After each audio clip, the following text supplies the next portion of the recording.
How's it going, guys? So today a trade went down in the NHL between the Edmonton Oilers and the LA Kings. The Oilers traded Jussi Jokinen to the LA Kings for Michael Cammalleri. So I think this is a pretty interesting trade. Obviously, the Oilers were looking for scoring help. Cammalleri, even though he's older now, like 35, used to be a pretty prolific scorer. Still could be like a top 6 forward, especially on like a team that's pretty weak on the wings like the Oilers. And then Jussi Jokinen's been doing pretty bad in the Oilers. I think he has 1 point so far this year, but I think like 2 years ago he put up 60 points, maybe not quite that many. He did put up a decent amount of points for the Panthers. Could probably fill a better bottom 6 role for the Kings than Cammalleri, who I don't think was in their top 6. So obviously we're going to now try this trade in NHL 18 to see if it would go through or not from both sides. And as always, the trade difficulty is set to hard. So Jokinen here mustn't have much value at all. I am looking for him. Is he actually this low? Okay, I must have missed him. Let's see. Jussi Jokinen. Where is he? Can't have much value. There he is. So yeah, pretty much the minimum amount of value. As you guys can see there, he's 34 years old, 79 overall. He's a top 9 forward. Third line scoring forward is his role. So I mean, yeah, he's nothing too great. He's only making 1.1 million though, so the contract situation isn't too bad at all.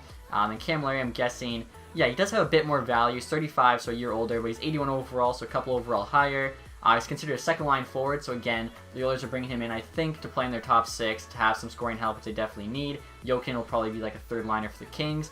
You can see Cammalleri too for the salary, 1 million. So Cammalleri in this game is 2 overall higher, a year older, making 100K less though, and he's considered a second line forward opposed to a third liner. So yeah, they do want Jokinen, which is interesting, but Camalleri's value there is about triple, so I doubt this goes through for the Oilers. And it does not. So that's kind of what I expected, honestly. I personally think the Oilers won this trade, although I don't think it's terrible for LA like some people have suggested. Jokinen's like advanced stats, Corsi and whatnot are actually pretty solid. I think better than Camalleri's. Just having a really rough time scoring so far this year, but I think in a third line role for the Kings will actually do decent. So we'll try this trade now from the Kings perspective. I'm sure it'll go through. So now, guys, we're going to try the trade from LA's perspective. As you can see here, the Oilers actually want Cammalleri just like LA wanted Jokinen. But as we mentioned, Camalleri's got like triple the value. So I think this trade's pretty obviously going to have to go through. Just for fun, we'll see if we can also get like a third round pick. I think that just kind of shows that Oilers definitely got a better deal here, getting the better player in Cammalleri, especially because he's more of a scorer, which they need. So we'll see if we could also get a third. And I mean, the fact that this might go through still shows that, you know, Shirley actually did finally pull off a good trade. I think he hasn't really pulled off a solid one since the Talbot deal. The rest, I think you could definitely argue, were bad, like Strome for Heverly, Hall for Larson. Neither of those trades were great, but I think this was a solid trade for him, even though obviously it was a lower end trade.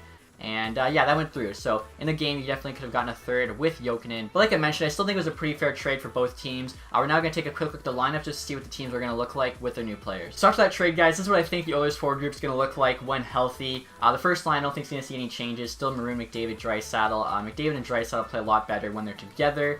Second line here, I think Cammalleri is going to fit in on that second line right wing, playing with Nuge and Lucic. Nuge is actually having a pretty solid year this year. Lucic also isn't doing too bad, but I think Cammalleri will definitely boost that line, make it more productive. Then third line here actually gets a lot better. Kajula, I think, will probably be third line left wing. I could be wrong on that. Strome, obviously, third line center. Then Puljujarvi drops down to the third line, so they'll get better matchups. Kind of a younger line there, but I think it could be solid for them. And then fourth line there, more or less the same. You got Cassian and Letestu still. And then I have Slepyshev here on the fourth. He might be on the third instead of Kajula. I'm not sure, but honestly, when they're healthy with that trade for Cammalleri, I definitely like the look of this forward group a lot better than before. And right here, guys, what the Kings forward group should look like once they're healthy. So we got Lafalo, Kopitar, and Brown, so as the first line.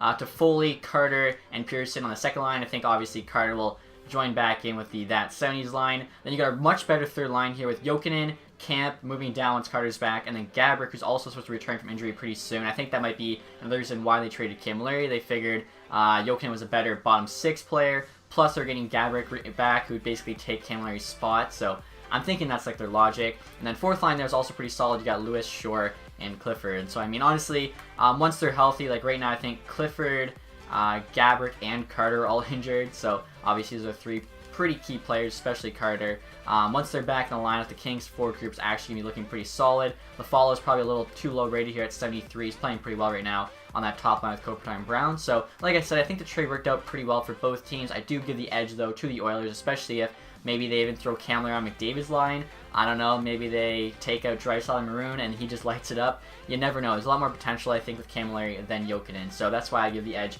to the Oilers. But still, overall, cool trade. Let me know what you guys think in the comments section. Hopefully you guys enjoyed this video. If you did, I'll leave that thumbs up. Have a nice day, guys. Goodbye.